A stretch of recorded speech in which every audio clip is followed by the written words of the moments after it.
পুরনো ব্রাজিল দলটাকে আমরা অনেক মিস করি।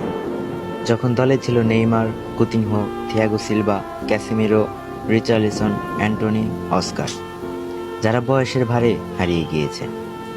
তারা যখন ছিল, ব্রাজিল কখনো ম্যাচ হারার কথা ভাবতো না, বরং চিন্তা করত কত গোল দিয়ে জিতবে। নেইমারের জাদুকরী ড্রিবল, কুতিনহোর দূরপাল্লার গোল, থিয়াগো সিলভার রক্ষণের দেওয়াল, সবকিছু ছিল এক কথায় অপ্রতিরোধ্য।